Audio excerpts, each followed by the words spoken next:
trying to catch up more on Friends at the Table, and I'm through their essentially their second show. So the first one was Ottoman Hiron, I think was the first one. This one is Counterweight.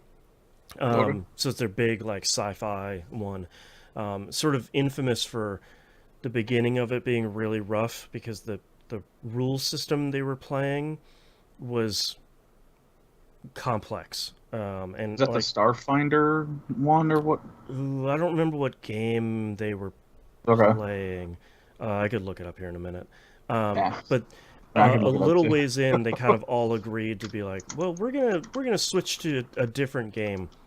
And since they did that, the rules are a lot more clear and a lot more straightforward. And they're I feel like they're kind of finally hitting their stride now with their characters and their storytelling, which is really.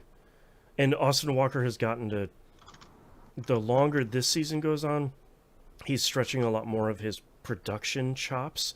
So they did a really Uh-huh. interesting. So they're playing two games at the same time. They're kind of playing for like a month with the main game, and then two other people play with Austin to do a bunch of world building stuff.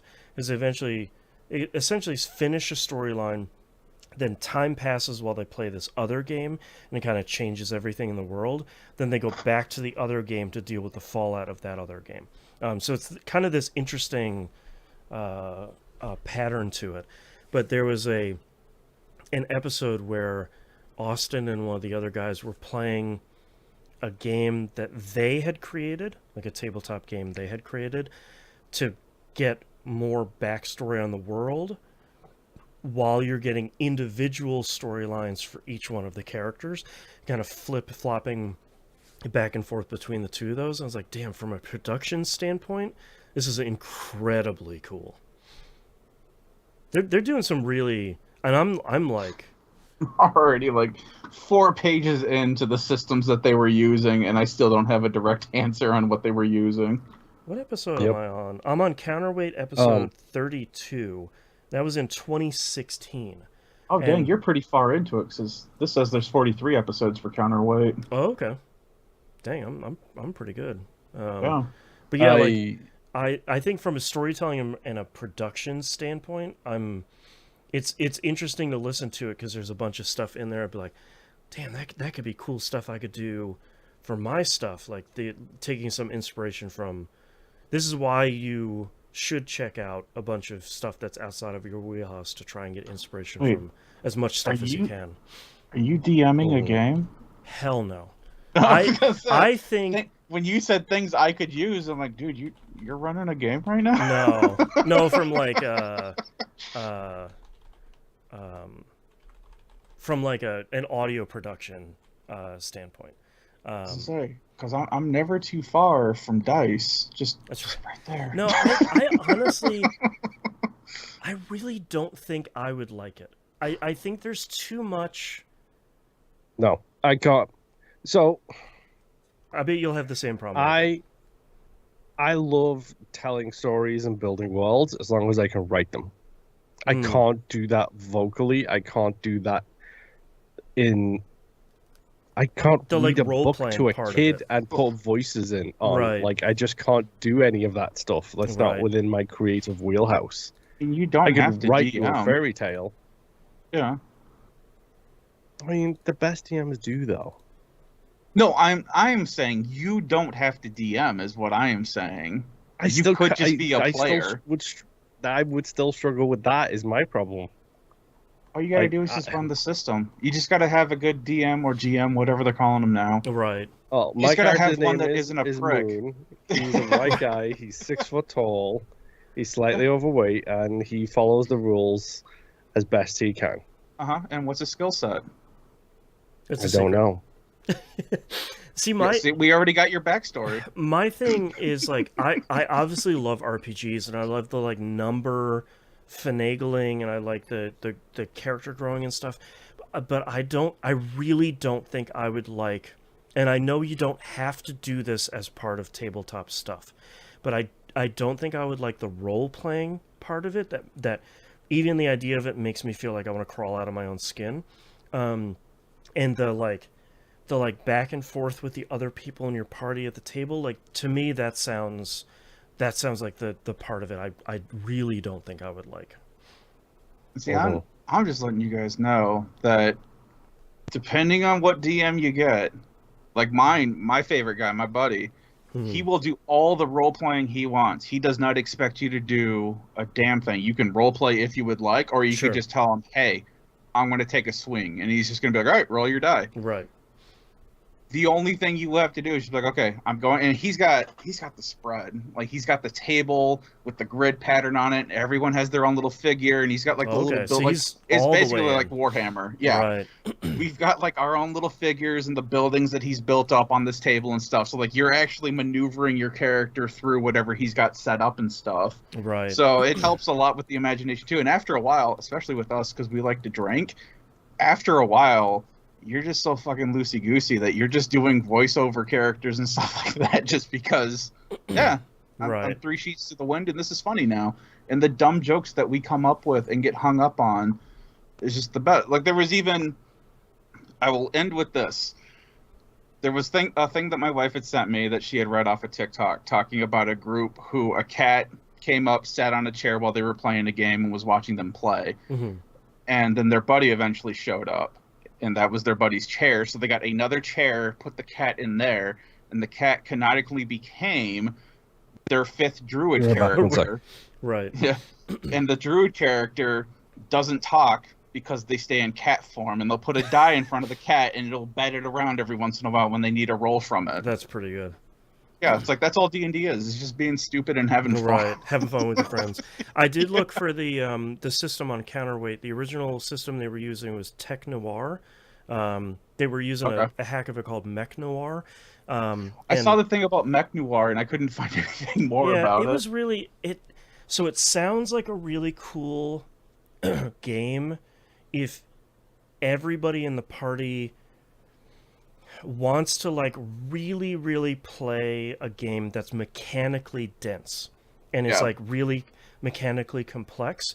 But when you're playing like they do, and what it sounds like the majority of the time, playing for like an hour and a half to 2 hours every couple of weeks, the specifics and like all the little small mechanics of the system sounds like it kind of gets lost. And it's like, oh, wait, what am I supposed to do on this roll? Oh, I've got these, like, 5 stats. What did they do with this? So they moved to the Sprawl, which is like a cyberpunk RPG, which is like we're making the big things bigger and the small things smaller, which is what they always say.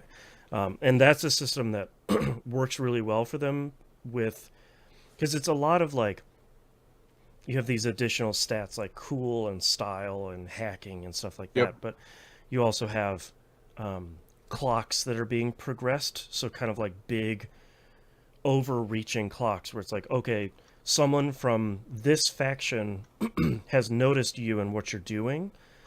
That means the clock needs to progress a little bit. When it gets to midnight, something really big is going to happen that you don't want to happen. Yeah. So it's a much better system for the shows now. And I know listening to Austin, because it's Austin Walker that's usually running it. He's the GM, he calls himself, which I don't... Yeah. Game Master, I'm assuming? Yeah, Game Master. Okay. I don't know why Dungeon Master or DM all of a sudden fell out of I wonder if that's favor, people falling out of favor with D&D in general, of just like, well, let's not call it a Dungeon Master because that's like, you know, a D&D thing. It could be. I don't know. But I know the couple of times where I've said Dungeon Master, and they're like, no, it's a Game Master now. And I'm like, it's a GM. No, shut the fuck up. It's well, a DM. Actually... Like, like, if you want to call him a GM, I don't have an issue with that. But you know what I'm talking about. So, like, I know Austin also does a lot of home... The last couple of shows that I had heard of his, he did some home brewing with his systems as well. So that's why I was wondering if he was running his own system. Yeah, he's also... it's like I think it's a mishmash of 2 systems, the Sprawl and Apocalypse World. Because like I said, there's the ground game and the faction game. So like, both of those games that they flip-flop back and forth, both of those games use different rule sets and use different systems that they're playing with overall. So, and I think that keeps that season pretty fresh too. Of like, you had this big adventure with this one team, on the ground game. We're gonna move to the faction game here. It's gonna be totally different. Yeah, It's cool. It's interesting, and I love Austin Walker and all of his stuff. So, yeah, he's pretty good with his story crafting as well. So yeah, I'm a big fan of his in general. So, yeah. all right, are you guys ready to get started? Yep. Sure. All right, let's get started in 3, 2, 1. Welcome back to another episode of That Video Game Podcast, aka TVGP. I'm your host, Boston. Joining me as always is Moonpeer. Howdy. And the Nymph. Hello. Quick plug here for patreon.com/E1M1. The ones on numbers. A $5 a month tier is a recommended one. You get everything. Anything above and beyond that is greatly appreciated. You get access to the uncensored exclusive weekly Outcast. It's all the stuff we talk about before we go live here with this show. Mostly, stuff that's going on in our lives, like Japanese energy drinks, things dying in our walls, and microwaves, and how to pronounce that word specifically. We got to talk about D&D and tabletop games for a bit. We did all the good non-traditional video game stuff here, and you also get early access to We Rogue Like It and Critical Misses. You get exclusive access to the Critical Misses production meeting. There's a brand new one of those coming up here pretty soon, and you get exclusive access to the Wayward Sons, which is the Supernatural TV show watchcast that Moon and the Nymph are going through. All of that stuff over there, patreon.com/E1M1. The ones on numbers. Quick plug here at the beginning. Moon, why don't you sell some people again, in case they weren't listening to last week's episode, about the upcoming TVGP birthday extravaganza. Yeah, this Friday we are doing a Lethal Company get-together and play date, essentially. I have probably maybe about halfway through the selected mods. I have them open in a different window, which I'm going through, trying to make it friendly to newcomers, but also not friendly to newcomers at the same time, because that's not the point of Lethal Company. Just trying to give them the experience. That's right. Yep.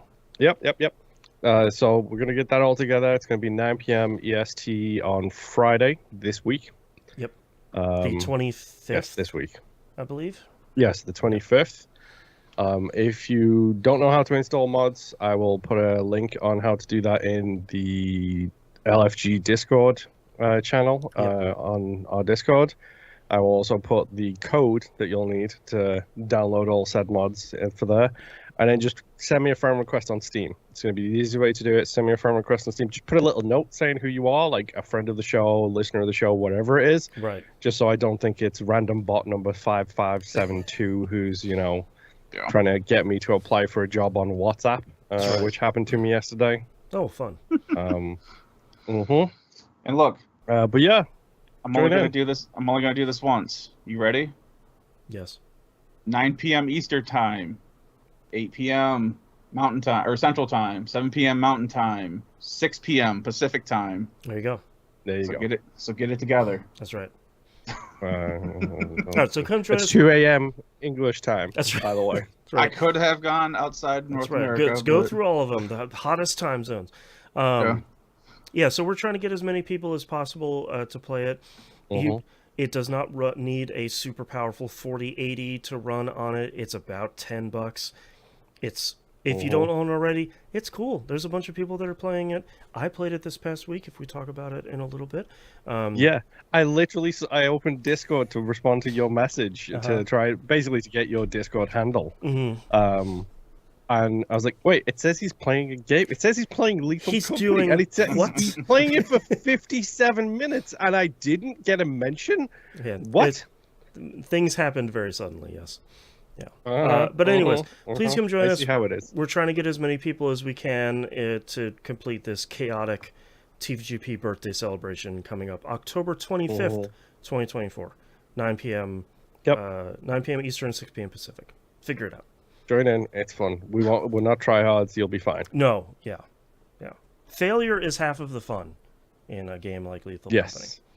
I mean, I'm usually laughing when I'm dying. Exactly. So. Yeah.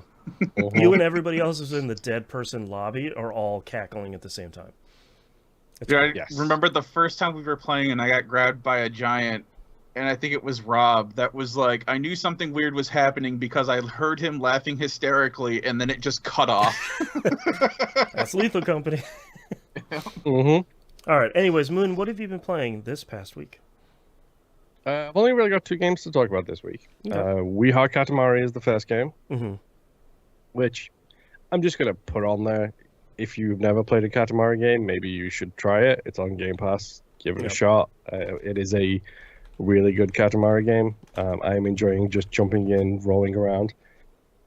Specifically, the thing that we talked about last week, where it's like, yeah, I got, I'm just going to load up a level. It's only going to be about 10, 15 minutes or so. Mm-hmm. This is vital when I talk about my second game. Okay. How important that is. Timekeeping. But we'll get there when I talk about my second game.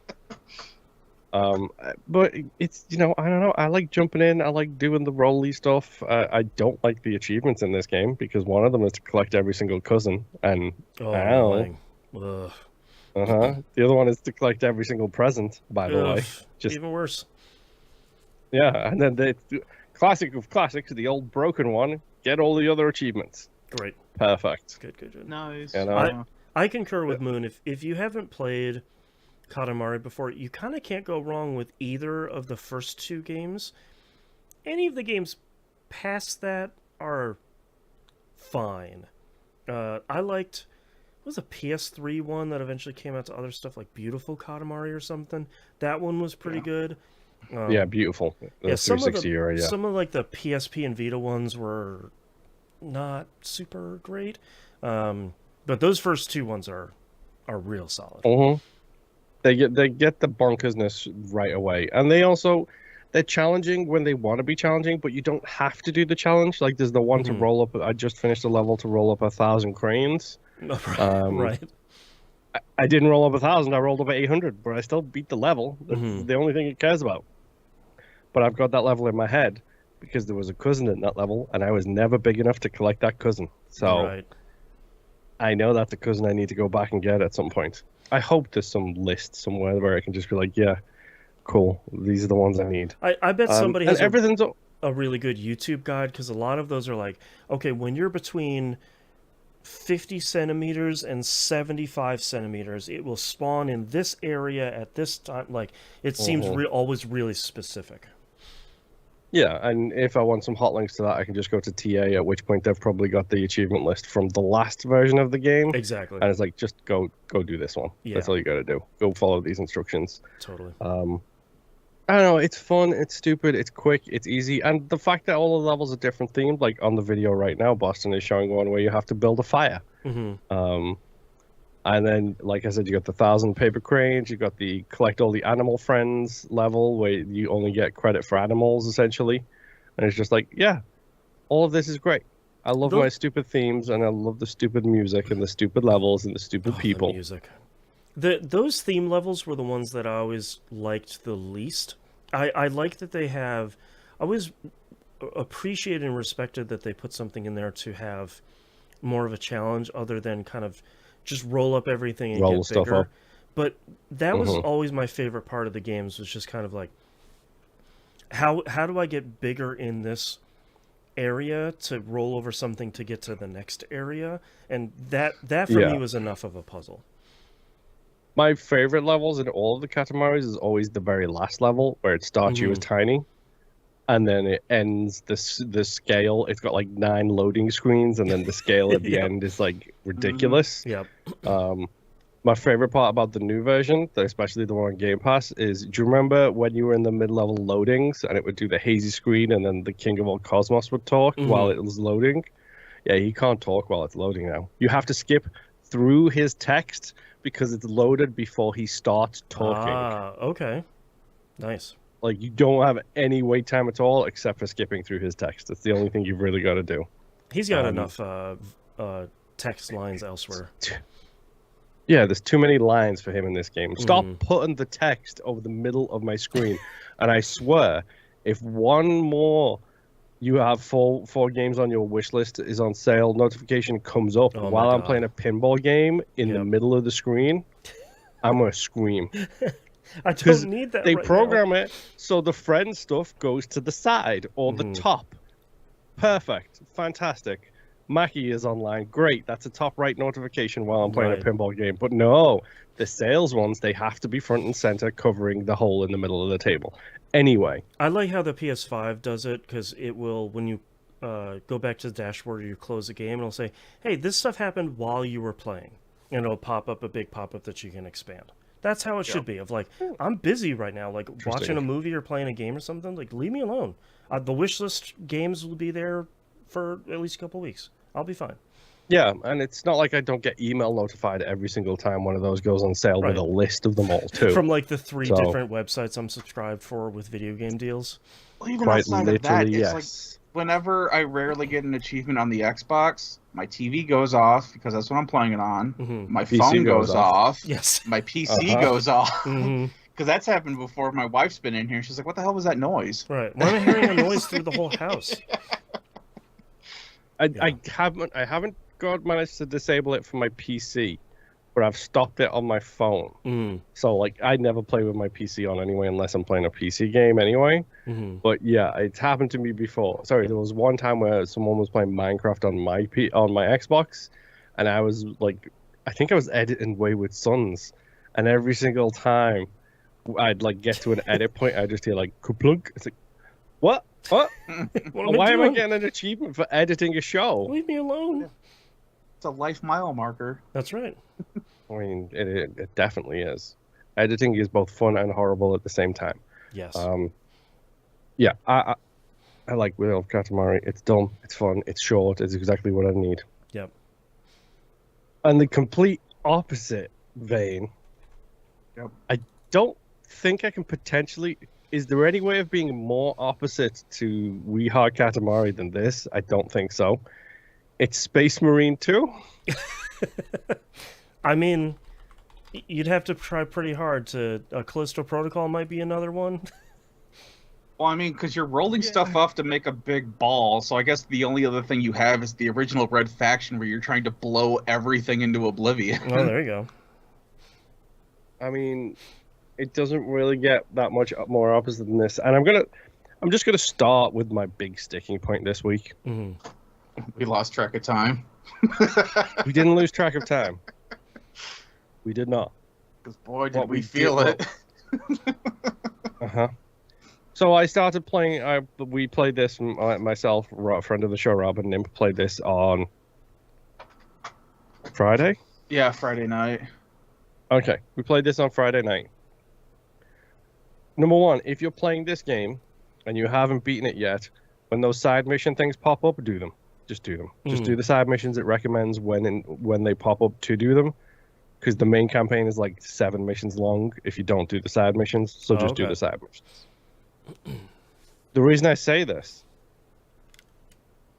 is because my sticking point from the Katamari talk is we played a couple of levels, and it does the whole thing where you fly down, you do something on the planet, and then you come back to the ship. You fly down, you do something on the planet, and you come back to the ship. And then the third time we flew down, I was like, gents, this feels like it might be the last mission of the game. We probably should have done the side missions. Nimp was right. And 2 hours later... Oh my. We were still not done with the last mission of the game. What's this, a That last JRPG? one's a big one. Exactly. Jeez. So it has moments that could be quit and come back later moments, but none of them are return to the ship and then redeploy kind of moments. You're doing your walk and talk of like, Anya, give me the details. Yes. Well, and we always felt like we were just one corner away from seeing cutscenes. Right, right. So, yeah, we kept pushing, and we were up until 2 a.m. Eastern time. It was like, it was like 2:15, 2:30, something like that. We finally hit credits, and it was like, games should have little numbers next to the mission saying this will take X amount of hours. Mhm. Especially since all of the rest of them have been fairly straightforward affairs. It's not like, Mm-hmm. all right, every Like, mission we know is 45 going to take minutes, 3 30 hours. minutes. Right. Yeah. Mm-hmm. Yeah, I was because I think Yeah. we did what we would usually do two We or did- three missions a night. we Yes, played? and then we got to this one, and we literally hit the third one. It's like, yeah, well, we might as well just do this Yeah, third knock it one. out, So yeah. we jumped into Yeah. the third one, and it was literally 2.5 hours long. The end Jeez. sequence of the game. Yikes. PSA. Uh-huh. Yeah, I mean, so but it was PSA. good, though. It was good. It was good. And now we've unlocked the mode that I really want to play. Mm. Yes, we have officially unlocked PvP, and we have now officially at the side mission mode with the PvE stuff too. Yep. Which, okay, I'm not going to spoil the story because it's actually quite an interesting story. Okay. I do like the fact that you had two drunk idiots and me making fun of all three Space Marines the entire time we were playing, which just tickles me. There was a lot of I'm so sad kind of things going around for genetically created superhumans essentially. So we did the whole story. I think it runs really well. I think it flows nicely. I think the missions are good. And we unlocked, like I said, PvP mode, which I'm going to touch for the achievements, and that's it. Mm-hmm. I'm fine with just doing that. Yeah. More importantly, the PV mode, because when you change the game mode that you are in, it changes your character. So you don't play as Titus or the other two idiots I can't remember the name of in the PvE mode. You basically play as custom characters, which means custom skins, which means we are now all Red Salamander brothers, I believe. Okay. Well, no, it was Blood Angels. Is that what maybe Rob the Blood kept calling Angels? it? I can't Basically, remember. all of our suits are red, and we're in the process of adding our own touches to the armor, so that way we're not identical, but we have the general scheme. Okay. Yep. And Rob was shoot 'em up, hell-bent no on more wanting. boys. It's a paint 'em up. Yeah, but he really wanted to be a Blood Angel, and Moon and I were both like, okay. It is a Sure. Blood Angels because I care, recognize the logo, because I customized the colors of the logo on my armor already. And yeah, you get experience points and levels and different classes to play as, and a Skill whole trees. bunch of different stuff with skill trees and everything. It's like, Wow. Yeah, we And have like 9 different difficulties. Yeah, we didn't play because we all started reading. Like, I picked heavy. What did you pick? I originally picked sniper, but apparently there's a training mission for each class, so you can do like a little one player training mission and see which one you feel like being. Okay. So I'm probably gonna run through them at some point. Okay. I picked sniper because I had a whole bunch of fun with that dumb laser gun that just evaporated people. Mm-hmm. Jeez. It was great. It had 12 rounds, and every single one of them was worth it. But yeah, so we started reading skill trees, and then we were starting to get confused by upgrades. And then we're like, all right, it's time to go to You can bed. upgrade the weapons, and you can upgrade the skills, and you can upgrade. Okay, it's 2:30 in the morning. Let's go to bed, please. Can we all just no longer continue playing Space Marine, please and thank you. It was good though, and it felt good to play. It felt really good towards the end when we just all got on a roll and started like really leaning into what we all enjoyed doing the most. It did make me laugh that I was Titus, the melee guy with the special ability, and I was standing at the far back with a sniper rifle the entire time. It's like, okay. Yeah, I was gonna say you were the one in the way back, and I was all the way up front, just killing things with a sword. And we also got the thunder hammer, which let me tell you, That thing was that beautiful. sure is a hammer that strikes some thunder. Thor would be jealous. Let's just say that. Yeah, it was pretty sweet.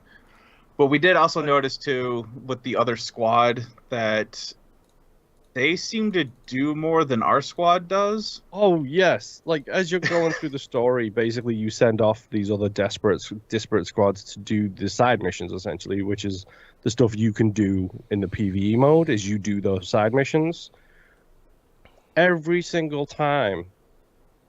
The number one, they finished their objectives before we did. And number two, they had more of the them. fun stuff.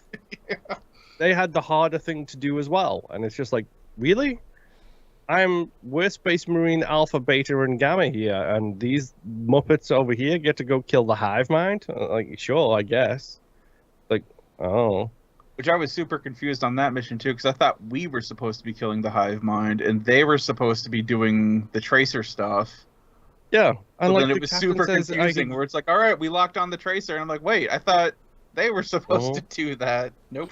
It was weird as well, because it's like phrased odd, because the captain's like, okay, I can spare 6 men. And I assumed 6 men, that means us and one other squad. No, he meant 2 other squads. That's what he meant. So he meant 9 men in total, including us. But I mean, it's fun to play. It's stupid. It's over the top. It's exaggerated. It's heavy and chunky the whole way down. And it's just a fun, dumb third-person action game. It's not going to be like, the best game ever made, but it's not exactly trash. And the game looks incredible. Like, incredible looking. Yeah, there's a lot of detail everywhere. We were wandering around just looking at statues and stuff while we were being shot at. There's been a couple times where it's like one person would be at the objective and like 2 other people would be staring at something. I was commenting about the size of a cathedral, and Moon's getting shot at, and I'm like, oh yeah, we're doing something over here. Yep. Yeah, because I think Rob was looking at a statue, or maybe it was you that was talking about you were looking at a statue or something, and I'm like, yeah, that's great. We're being overrun. Help, please! They're shooting me. I know. We all looked at different things at different points. It's a fun game to play. Like, watch a trailer, watch some gameplay. If it seems up your alley, give it a shot. Like I said, there's a bunch of PvE missions in there too. There's a bunch of PvP modes, and I think they announced today it just hit like 4.5 million players, which is like good for them. Yeah, that's huge. Yeah, especially for Focus, who I'm pretty sure were really struggling for a while there. So they have been, yeah. If they've got a decent hit on their hands, good for them kind of situation. I can't really say a lot about it without spoiling the story. Have you got anything else on Space Marine 2, Nimp? Apparently 2024 is just the year of fascism. Helldivers 2 did really well this year. Space Marine 2 did really well this year. If only we could put out some games that were satire, though. That would really... Yeah, if only. It's a shame. Yep. So I take it that's a no. In that case, that's all I've been playing. Nim, tell me what else you've been playing. All right, so outside of that, I have been playing Prince of Persia: The Lost Crown, and I have beaten Prince of Persia this week. Oh, nice. One thing that I was not aware is that there are mimics in this game. Uh-huh. And I am a sucker for mimics. And any game that has them, it always makes me happy, even though it usually ends up screwing me over. These are just your regular garden chest variety that you find in most games. And I don't know, I only ran into 2, and I don't know if there's a way to actually tell them apart because I didn't look into it. But if there is, it's got to be like some very small detail, like, oh yeah, this one doesn't have a handle on the left side, or something. Yeah, something really kind subtle. of thing. Yeah, and like Souls games, like the first Dark Souls game, you had to look at the chain that was attached to the chest. If the chain is swooping down towards where you opened the chest, it was a normal chest. If it was swooping up and away, it was a mimic. Oh wow. So granular dumb stuff. So yeah, and those were also a pain to beat, which is how they should be, especially after they munched on you for a little bit. But I enjoyed the game. It was starting to get to the point where it was becoming way more technical than I was enjoying. I mostly enjoy the exploration of Metroidvania games. I am not the guy who wants to like Super Meat Boy, 6 levels back to back kind of thing. And this is what it was slowly starting to turn into at certain parts. Yeah, even a lot of the like optional stuff at the end is really mechanically complex. And I think that stuff is fun, and that's the stuff I went for because I've I think the platforming and the combat in this feels really great. Yeah. But I agree with you. I think some of the stuff near the end started to get a little too complicated, I think, for kind of... It ramped up a little bit further and faster than I think the rest of the game did.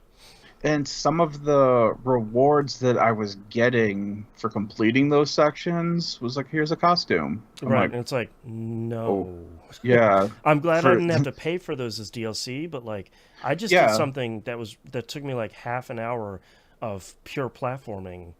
Should I get like a health? An amulet or yeah, like a Right. health increase Yeah, like a or health pip or something, like Yeah. something. So I wasn't a fan of that, but a lot of that was optional stuff. And it was kind of funny too, because I did do a lot of my time in this game was, all right, I'm just going to go down this path until I can't anymore. Mm-hmm. And then like 4 hours later, it's like, I am still going down this path and I don't know if I'm supposed to be heading this way or Right. not. So there is a fair amount of exploring and stuff that you can do in this game. That's what I was there for. That's what I wanted out of this game. So It's a pretty big map, but I never felt like it was too big. Like I never felt like it was like, oh my god, I don't want to go back over to that other area because it's going to take me 20 minutes of just running to get there. It's Well, definitely and not one of those. they do have, because it always felt like a save point was right there around the corner around the time where it's like, okay, I need to stop playing or I don't want to play anymore. And then usually around that time was when I'd finally find a save point or a spot that I could, fast travel somewhere else. This game does do something weird.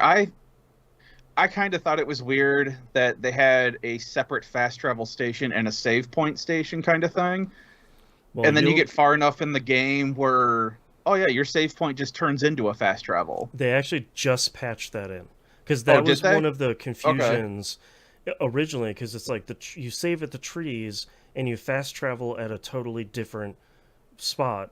Why would I? And a lot of times they're just right next to each other. So it's like I don't know why I would do that. And they just patched that in so you can fast travel to both types. That's funny because you don't get that ability until you're pretty much towards the end of the game to fast travel from the save point. Oh, okay. And I was like, why is this so far at the end of the game? And now why do I have two different ways to fast travel? Like, this is a really odd choice, but I guess, okay, that makes sense then. Yeah. Yeah, I had a lot of fun with it. So that's all I have to say. Yeah, I liked it a lot. Beat it. Yeah. So my next game and my last game that I have played is Unicorn Overlord. Oh. Because I beat Prince of Persia like Monday, Tuesday night. I was like, East isn't coming out until next week, Friday.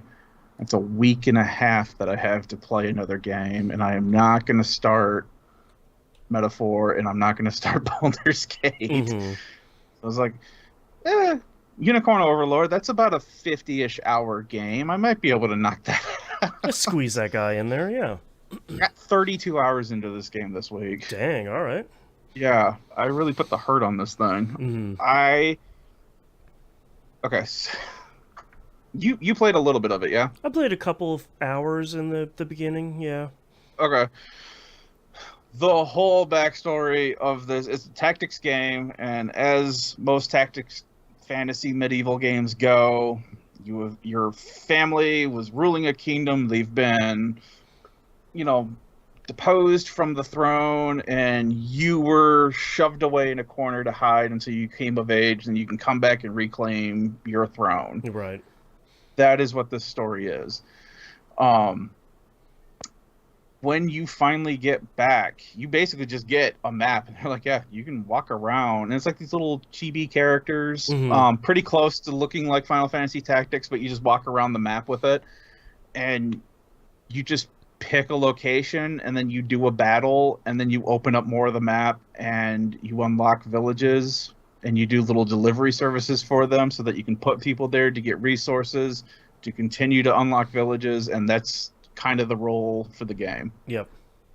And that's all I needed, because I have I have like 54 unique units Okay. characters, and one merc character, which is just your general, I need another dude with an axe kind of thing. So here's a generic character for you to name and throw in there. Oh boy, there's so much to dig into with this. This is kind of a tactics game, but more along the lines of oh, I am blanking. Like Valkyria Chronicles, where it's like your characters move around, like a real-time hybrid Yeah. thing. and when you walk into another character while you're in a battle, they will then initiate a fight like Fire Emblem, where it's like you got Yeah. the enemy on one side, you got your group on the other side. They'll fight, your health bars will go down, your characters will die or they won't die, and then you basically get out of that fight screen, and then you can continue to walk around with your groups. There are, and I forgot to write this down, I think you can unlock 10 squads. And in Okay. each squad starting out, you can have 2 units in that squad, and you can upgrade them. It's looking like to a max of 5, even though they have 6 spots. Okay. Everyone online is saying that you can only max out each squad to 5 units, which seems really weird. But anyway, I've only done 1 unit so far that's got 5, or 1 squad that's got 5 units in it. Everyone else is at 4 right now. But basically, you pick a lead, and each character does something different on the map, where if you have like a cavalry as your lead for that squad, they will run faster because your main unit is on a horse. If you have an archer as your leader for that unit and you put them up in a tower, if another unit gets it, or another squad, and I'm going to keep flipping these back and forth because there's just a lot going on with that game, but if a squad gets into a fight within this area of effect that this bowman is in, they will do an opening attack, the bowman will, and then whatever squad is fighting the other squad will then initiate their own attack. You've got units that can fly. I have like an angel unit, a griffin unit, and like a wyvern unit. God, and I did it again. Squads, not units. God, anyway, characters. Certain characters cannot attack flying characters because they're up in the air, and the flying characters can't get held back by things like mines that you end up finding, or steel traps, or like these little barricades that get set up. They can just fly right over it, no problem, and they won't get attacked by a lot of things. Your whole squad doesn't need to be made up of that, though. Like, I have the wyvern in one. In the back, I have like an elven archer. There's a priest in the back, and then there's another guy with like a giant shield.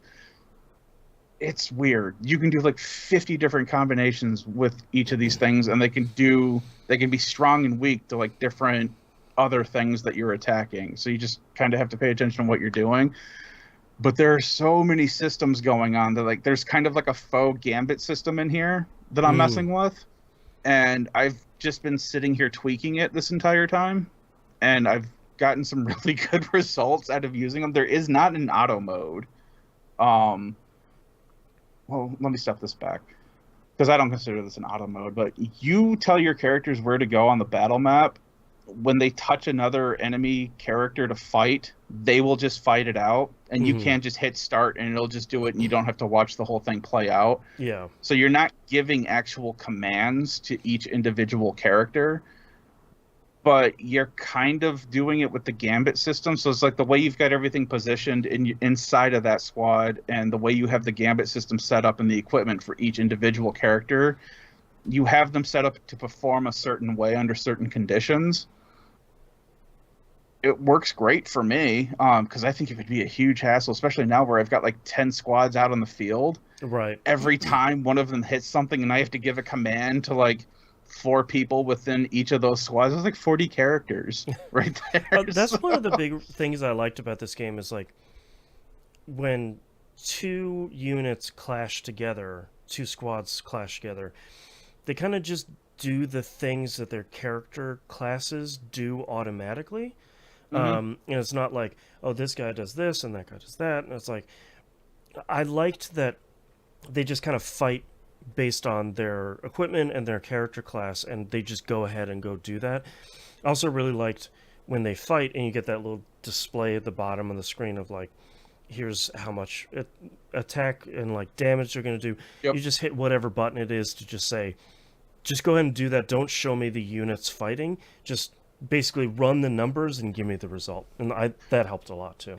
Yeah, and the best part is too, like with as many squads that I have, if they're all close to each other and one of your squads ends up touching an enemy squad, you can cycle through all the squads that are right there and they'll swap spots.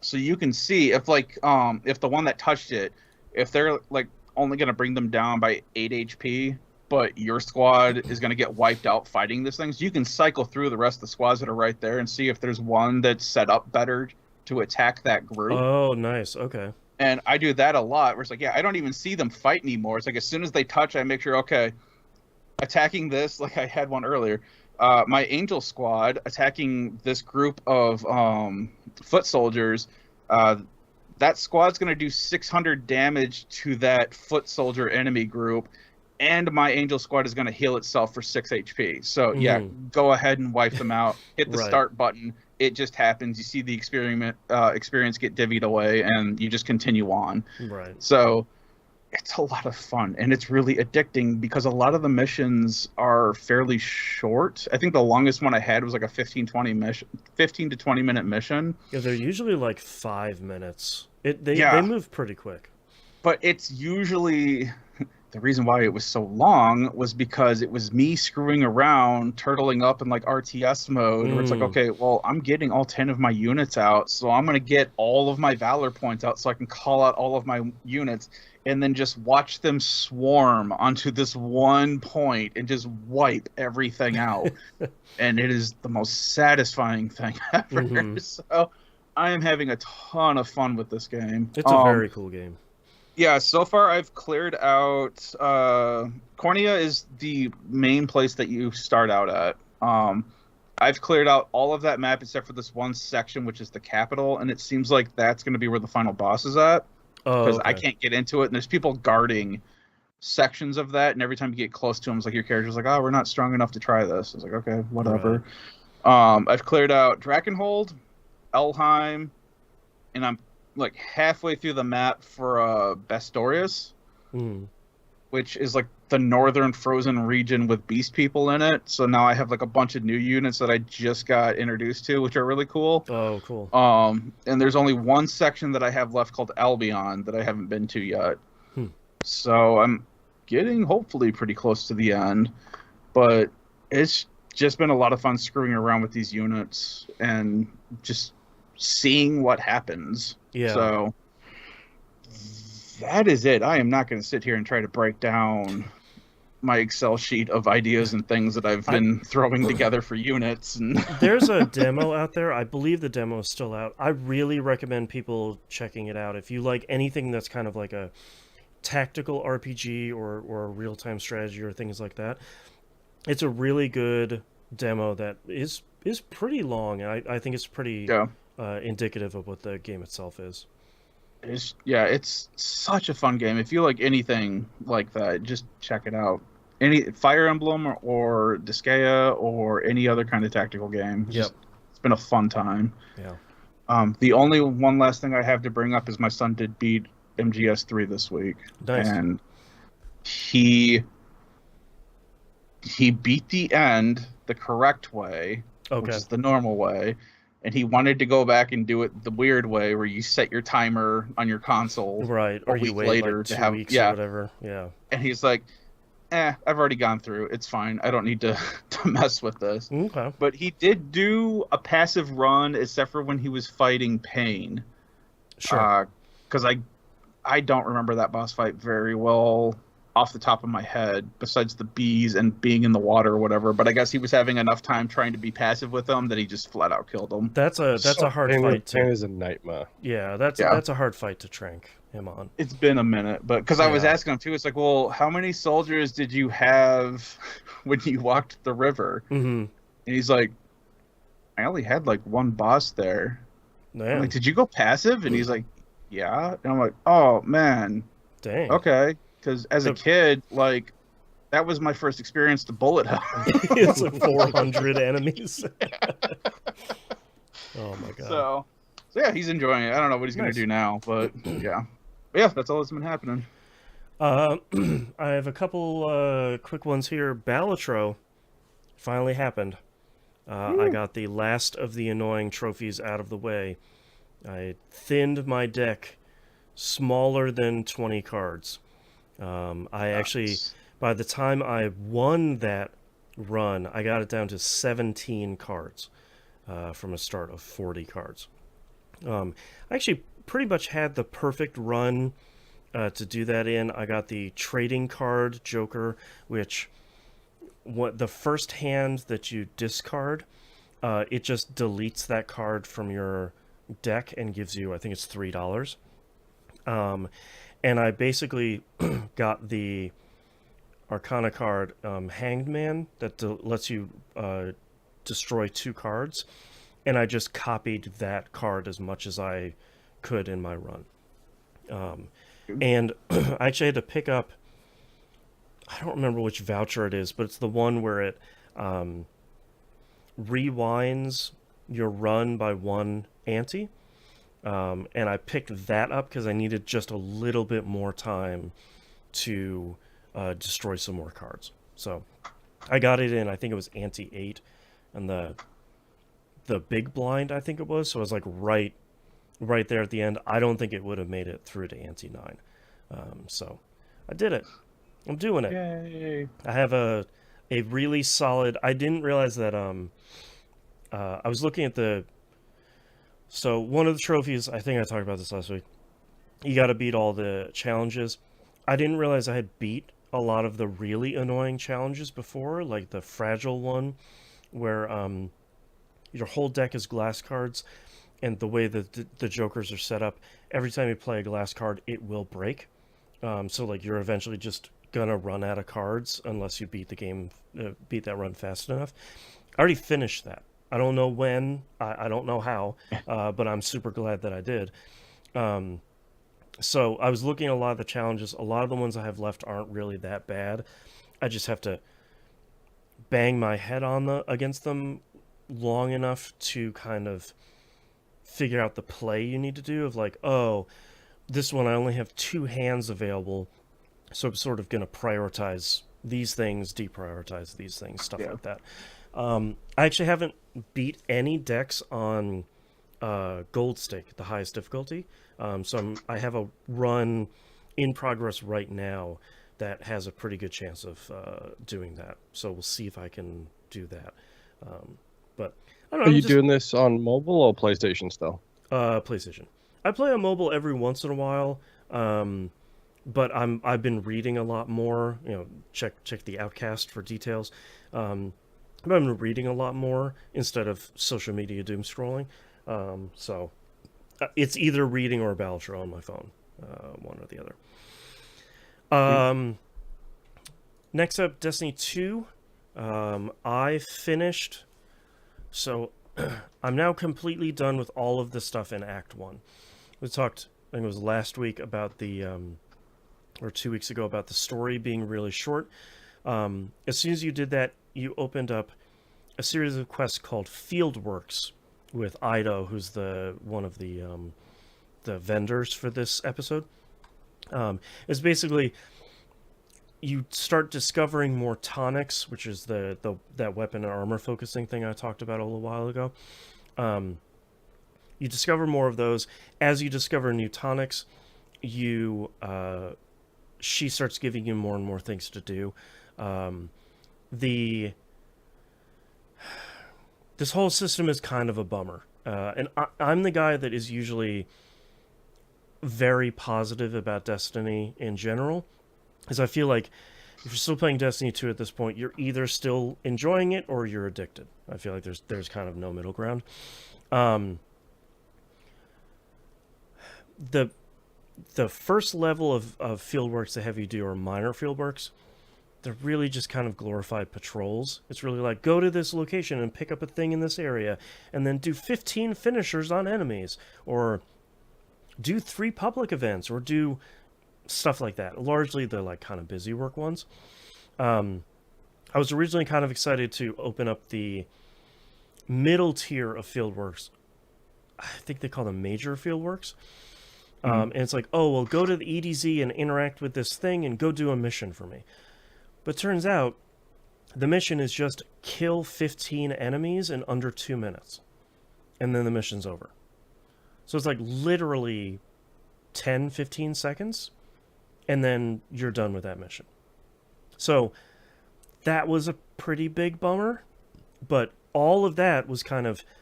Every time you do 2 of the minor ones, you open up a major one.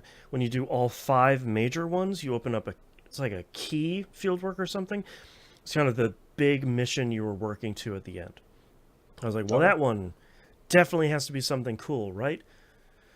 No, it was not. I basically killed 30 enemies and a boss, and then it was over. Which would be fine if this episode wasn't, unfortunately, really buggy.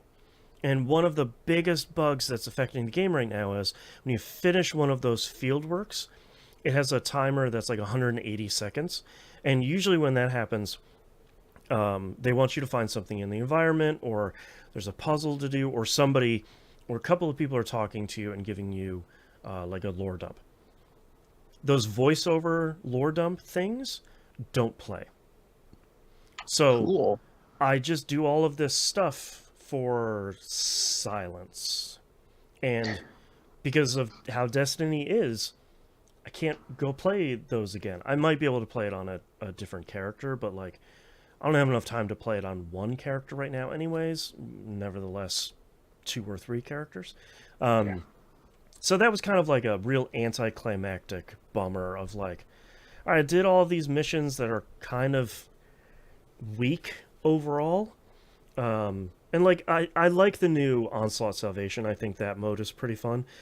But like, the story beats and the big narrative payoffs just didn't happen, which is a real bummer. So, but at this point, I don't have anything really to do until Act 2 happens in like 4 weeks or something. So I got plenty of other time to play other stuff. So which Just is run the grind. Yeah, is pretty good. So the nice part is like if I want to do anything, like if I do feel like just playing Destiny and getting in there and doing something, I have plenty of stuff to do. There's like a lot of busy work. There's a lot of like bars to fill up for triumphs to get the title for the episode eventually. But I don't need to do any of that stuff, which is is kind of nice. So I also haven't run the new dungeon like I talked about last week. I probably won't because nobody's playing this. And I don't really want to do a dungeon with randos. So, hooray! So, Yay. We'll see. Bungie did announce a big like solo initiative for Destiny this week, which I greatly appreciate. And it was a lot of like, hey, if you have 10 to 15 minutes and you don't want to do a big long activity with your friends, that's cool. You shouldn't have to. We're going to do a bunch of stuff that you can play solo. I was like, yeah, great. Yep. Those are good. Those are good announcements. You're making good changes.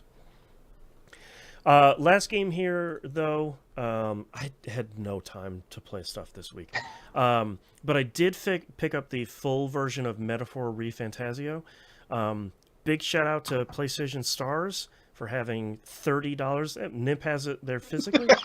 On the pile over here. I had enough points in PlayStation Stars that I had $30 worth of cards. So Nice. chopped $30 off the top of Metaphor, which is great. It did give me the option of importing my demo save right off the bat. Like as soon as you get to the main menu, it's like, hey, you got a demo save. You ready to roll that in? I said no because I wasn't far enough into the demo. I haven't heard there being any issues, to be clear. Yep. But I didn't want to risk, importing my save and the trophy didn't unlock for the super secret bonus dungeon at the end because you did this thing 200 hours ago.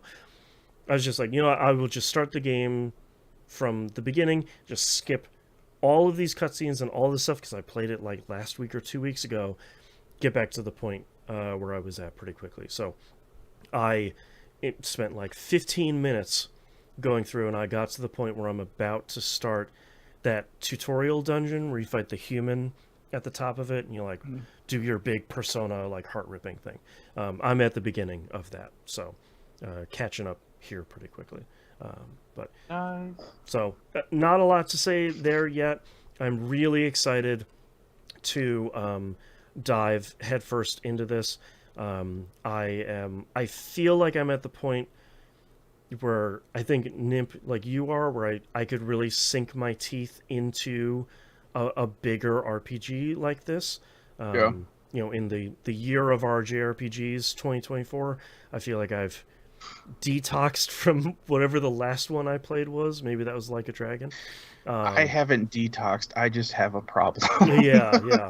Well, I feel like I'm going to have some hard, you know, we are approaching Game of the Year season. I'm going to have some really hard decisions to make about Rebirth. And I'm going to have to revisit some Rebirth at the end of the year of like, now that I have had some time and some distance away from Rebirth, did the flashy graphics and great soundtrack distract me from maybe some deeper issues with Rebirth? So I did not come out of Rebirth feeling great, Mm-hmm. and my son is currently playing it. Started playing it now this week as well, Mm-hmm. and some of the things that he has brought up, I'm like, yep, that's going to keep that's happening. an issue. Hey, Yep. mini games, they're going to keep happening, buddy. Like, So I have a lot to say about the game for Game of the Year, yeah. and it's not all going to be positive, unfortunately. Yeah, I was looking at the list of games that I've played this year. I have played a lot of stuff this year. It's been a really... I've been able to carve out a lot of time to play stuff this year. Yeah. It's going to be really hard to make that list because 2024 has been very good. I was going to say, if you're going to start playing this, I'm going to have to squeeze this and Eason at the same time. Oh, that's a lot. That's a lot of JRPG. I think I'm going to have to buy a third PlayStation 5 for this household. Yeah, that's right. One in every room in the house. Let's do it. They're super cheap. It's easy. No big deal. $100 here, $100 there. It's fine. It's like, oh, Yeah. that Pro's coming out, and I'm not going to spend the money on it because No, that's not what yeah. I want it for. I just need another JRPG machine. That's right. Right. All right. That's all I played this week. So let's take a break. Yep. Oh God. So like my my bones are sore today. Yeah, I had a day off this last week, Lucky. and when I woke up, I took a shower, came in this office, and played Unicorn Overlord until it was dinner time. Nice. And I had that moment of, man, fucking ass is sore. What the hell? And I'm What like, am I doing all day? I've sat here for like 9-10 hours and didn't fucking move. Yeah. It's a pretty good day off though. Yeah, it was just one of those things where I just completely lost track of, like, just zoned out so hard that Yeah. my wife's like, "Are you gonna be in there all day?" I'm like, "Apparently." Oh, it's only been Wasn't an hour. planning on it. Oh, it's Yeah. dark? Jeez. Especially this time of year where we're finally getting the early sunsets now. Yeah. It's like, oh yeah, sunset at like 7 o'clock this afternoon now, not That's right. 10 o'clock anymore. Yeah. All right. Are you guys ready for this next part? Yep. Sure. All right. Let's get started in 3, 2, 1. Let's talk releases for the week of October 21st, 2024. Fae Farm finally comes out to consoles on PS4, PS5, Xbox One, and Series consoles. This came out on PC, I think it was last year. PC and Switch, if I remember correctly. And people seem to really like this. This is a very blue sky kind of magical animals farming game, making friends in the city, designing all your stuff. And it checks all the check boxes that I think you will run a game like this to check. And people seem to really like it. It seems to be, I kind of hate this phrase, seems to be a really good one of these, but I don't know how else to kind of describe it. So if you're looking for a new kind of cozy farming thing, Fae Farm has seemed pretty cool. Kong Survivor Instinct comes out PS5, Series consoles, and PC. It's not a game where you play as Kong. It is a What? Yeah, it's a 2D side-scrolling platforming puzzle game where you're escaping buildings while a potentially Kong, but more than likely not, animal attacks the building. So, what? Didn't we have a game that was like a kaiju attack one where you were playing as a survivor trying to get away? That doesn't ring a bell, but that sounds like maybe like a real PS2 era sort of thing. Maybe.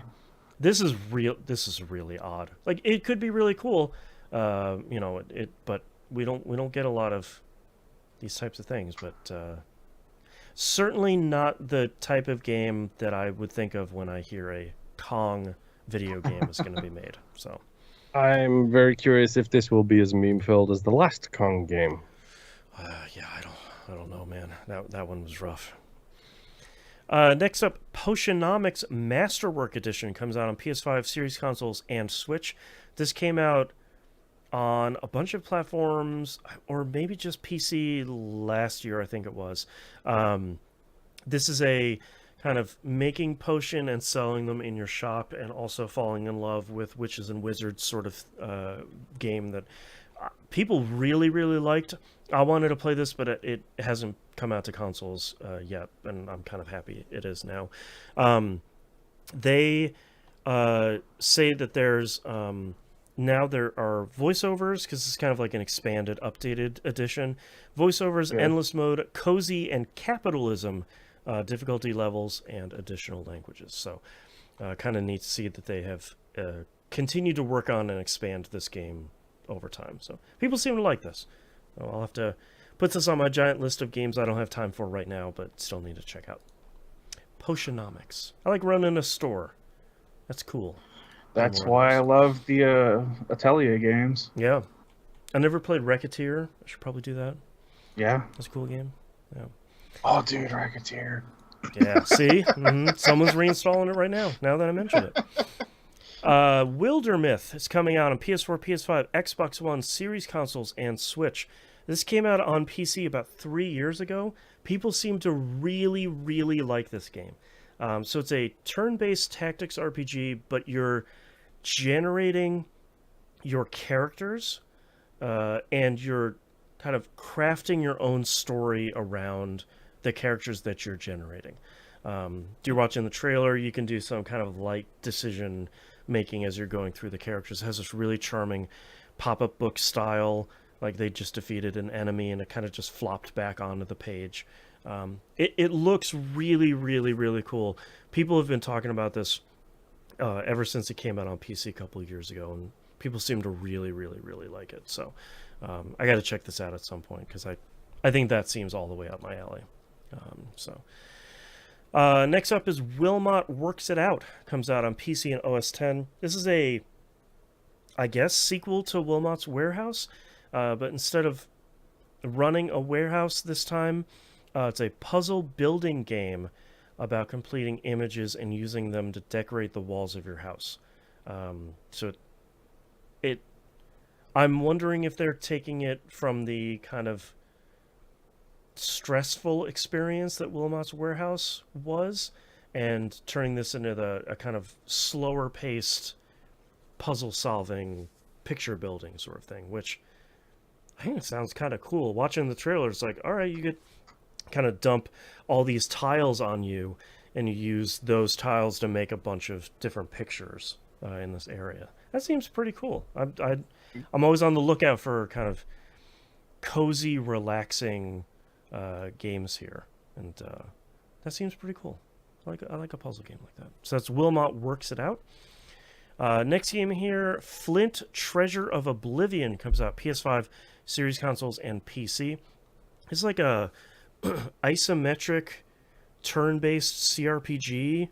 It says it's in the golden age of piracy. It's a real-time So exploration. 2024. Heyo, got him. I was gonna say, are Yeah, they're pirates just coming running back now. They're just Like- running a Plex server. It's really interesting. This seems pretty interesting. I think if you're into that type of game, this seems like I don't think we get a lot of pirate games in general, but at least until the Yakuza game next year. But this looks neat. I think if you're maybe coming off of Baldur's Gate 3 and you're looking for other types of games in that kind of CRPG real-time turn-based thing, with this one kind of having a comic book style on top of it, I think this game seems pretty neat. That is Flint, Treasure of Oblivion. Next up, Romancing Saga 2, Revenge of the Seven comes out PS4, PS5, Switch, and PC. This is a remake of the 1993 Romancing Saga Super Famicom game, which I'm 90% sure didn't come out over here in any fashion up until this version. So this is cool. Romancing Saga games are pretty neat.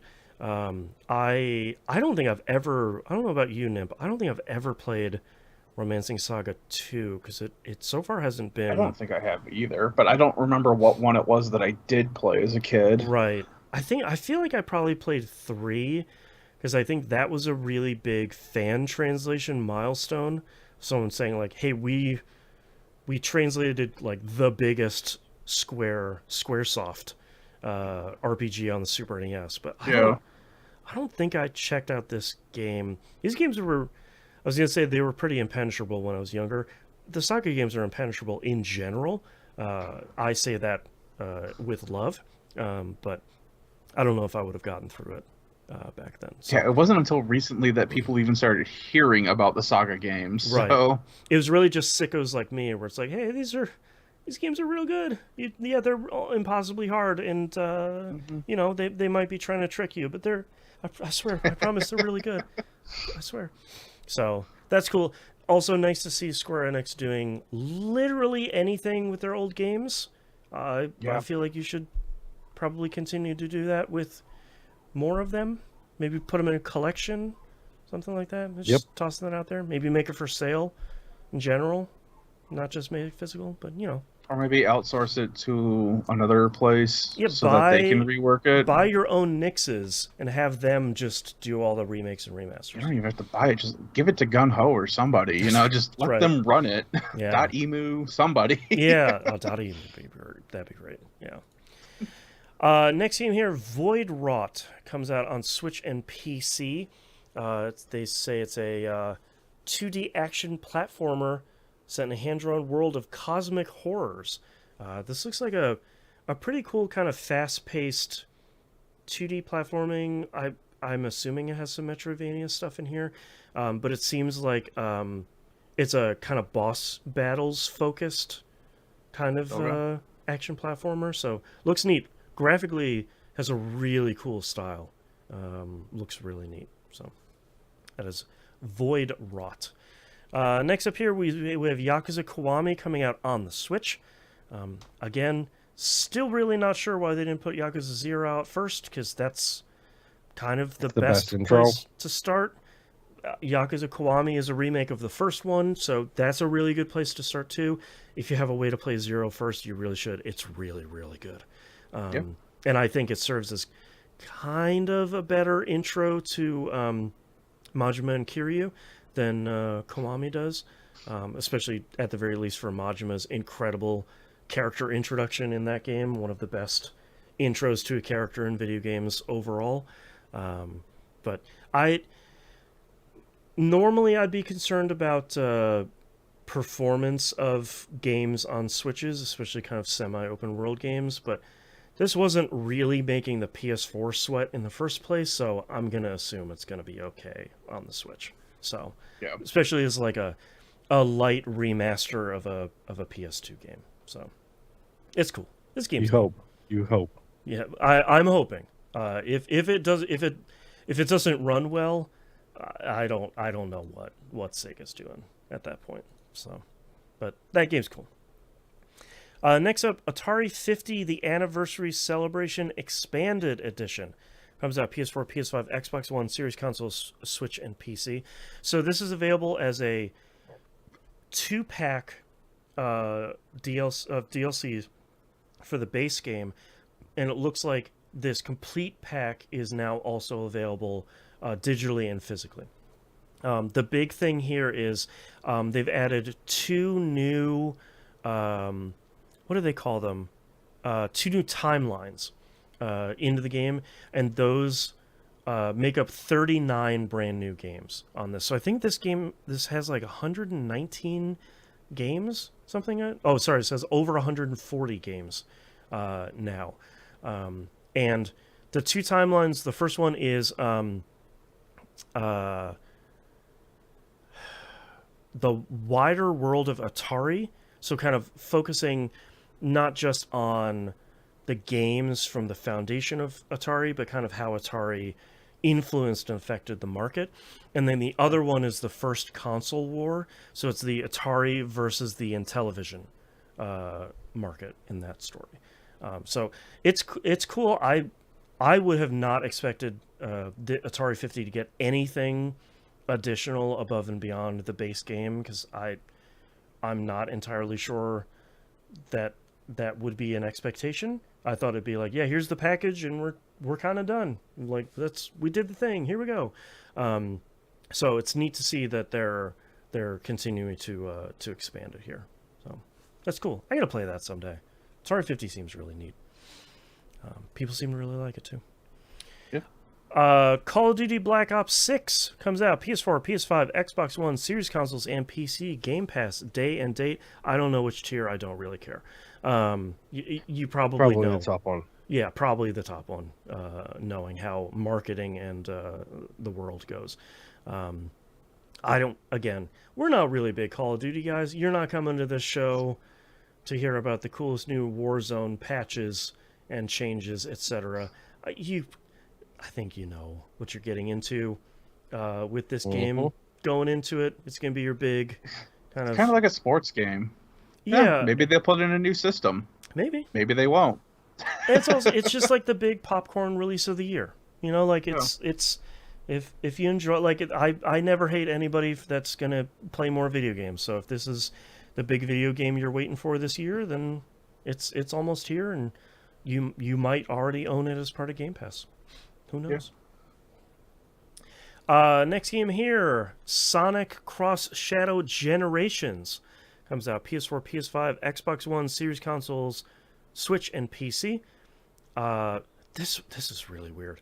So it's a remaster of Sonic Generations, and they added a whole bunch of stuff in here, including just like a whole, you play as Shadow to prove you're like the best life form in the universe sort of thing. So it seems like they took Sonic Generations and just put way too much additional stuff in there. So Generations was a good game, if it's the game I think it was. That's the open world one, right? I thought Generations was like the... Wait, no, maybe it's a different one. Normally I'm the one that's coming in here being like, hey, this is the game, it's a sequel to this. I'm still not entirely sure, because there's so many Sonic games now, and people seem to really like the open world one, and they also seem to like one of the other ones, which I thought was Generations, but I don't remember. I'm side-scrolling confused. Mixed Generations one is the one I'm thinking of, which I thought was called Generations. Oh, yeah, okay, maybe that was the one where it's like the greatest hits of the stuff. It's 2D and 3D, and people seem to really like it. So what we're finding is naming is still an issue for the video game industry. Yeah, strangely enough, who could have seen it coming? Yeah. I know it's not Sonic Colors. That was a different one. That's the RPG, right? No, that was Sonic. BioWare made those games. We haven't had one of those for a real long time. Anyways, shockingly, there's too many Sonic games. I can't keep track of all of them.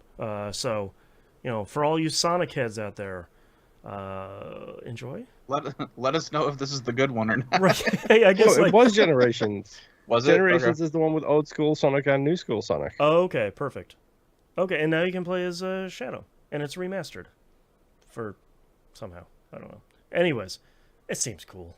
Sonic's alright, usually. Yeah. Well, 50-50. Well, anyways. I mean, the Last, movies are helping the franchise make a comeback. that's so anyways, last game here we have Ease 10 Nordics comes out as PS4, PS5, Switch, and PC. Turning it over to Nimp. woo. So this is the newest East game to be released. However, if you look at it story-wise, this would be the third main story East game, if you don't count Origins. Oh, okay. So this takes place directly after East 1 and 2, Okay. going into Celceta. And this is the same team that made 8 and 9 as well. Yes. Yep. Yeah. So a lot of people had some issues with 9. I didn't care. Mhm. But yeah, a lot of people really liked Lacrimosa Donna, which is Mhm. East 8. So if you want to try one out, you can always try out 8. That seems to be the one that everyone's like, yeah, this is really good. It's usually they're all on really sale good. for pretty cheap too. Yeah. Yeah. But this also has a new battle system in it. This does not have a party system in it. It's you and one other character that you can hot swap between. Oh, cool. So every couple of games, it's usually 3 or 4, they switch out the battle system for something different. And this is the new battle system now, because the old one has been in place since E7, which was you switch out your party members for, slash, crap, I am blanking, for like smash, for slice, and penetration attacks. It was like the rock, paper, scissors kind of thing, which was used all the way up until 9. So, but yeah, I am super looking forward to this. There's supposed to be ship battling. It's taking place in their faux Viking area. All right. Anyone who's played an East game should know that Adel on a ship usually means that ship is going to crash and it's going to leave him stranded somewhere, because that's how most of these games open up. Right. So it's kind of weird that your home base is a ship now. So that'll be Yeah. I'm super looking forward to it. Yeah. So listen soon for Nimp's impressions of the beginning of East 10. Yeah. All right. We don't have any news stories this week. It's kind of your typical stuff that's going on. Nothing too super big. So that means we're at the end of our episode. Thank you very much, everyone, for listening. If you'd like to visit us, you can do so at tvgp.tv. Everywhere to find and follow us is on the right-hand side of the page. Wanted to put a quick mention here for our new Blue Sky account, tvgp.bsky.social. You can also get all of the social links over on campsite.bio/E1M1. That gets collects all of the links over there, along with a handy player if you just want to listen to something real quick. And don't forget patreon.com/E1M1. The ones and numbers. $5 a month is recommended tier. That gets you everything. Tell your rich friends to put like $500 a month in there. Just really kind of juice those numbers. Heck yeah. Yeah, talking about like maximizing synergy. They'll get it. They're weird about that stuff. If you can't support us financially, totally understand. Best way to support us is go like, comment, subscribe on the YouTube channel. You can see all of the games we're talking about and all the trailers and everything. We put out a video version of every show that hits the public feed, so you can get stuff over there. And one of the biggest ways to help us is to rate and review the show on whatever podcatcher you listen to us in, if that's available. That stuff really, really helps kind of have people find us in the algorithm, especially for the like, hey, you liked these shows, you'll probably like this other show too. So that stuff really does help. I think that's it. So we'll see you all next week. Bye. Bye. Should mention about how our Discord can also turn into a troubleshooting help desk of, hey, I have a question about Google spreadsheets, and then 5 of us are like, yeah, I'm pretty sure. That's right, I live in that. Let's help. Yeah. All right, Nimp, what are your titles? All right, I have Things Happened Very Suddenly. I Need to Go Back for That Cousin. Nimp Was Right. And Balatro Finally Happened.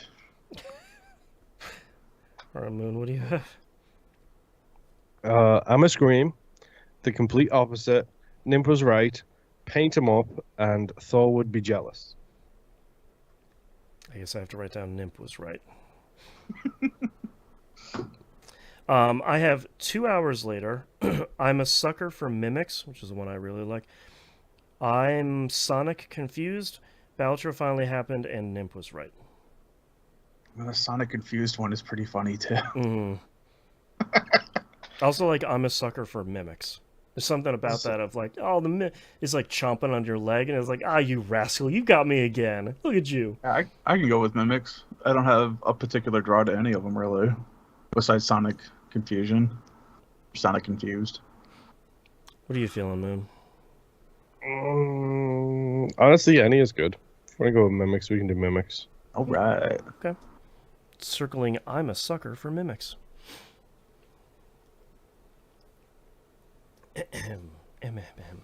Me. Warm up the pipes. So I'm ready. I took Benadryl last night before I went to bed because my allergies have been bad. I still feel like I'm half asleep, and it's 4:15. Yeah. Mess Yeah, up. we've got a nice cough going on in this household Oh, good. between my wife and my daughter. And you're It just sounds looking at it, familiar. it's like, when is my time? When's it coming Yeah. for me? Yeah. Sorry, what was that, Moon? I was talking about the cat, Oh, and it's still here. Wow. Louis, stupid cat. Okay, I'm about as ready as I can be. all right.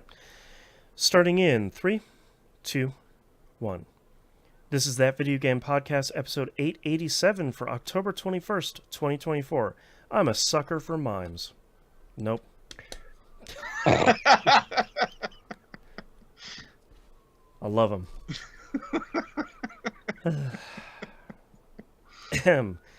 Take 2. 3, 2, 1. This is That Video Game Podcast, episode 887 for October 21st, 2024. I'm a sucker for mimics.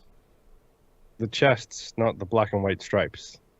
But remember, a mimic can be anything. All right, thank you very much, everyone, for listening and watching. We greatly appreciate it. We'll hope we'll see you next time. Bye. Boy. That title flub was a mimic. Oh, you. Bye. Oops, I clicked the wrong button. Oh, stop. Well, I'm still live.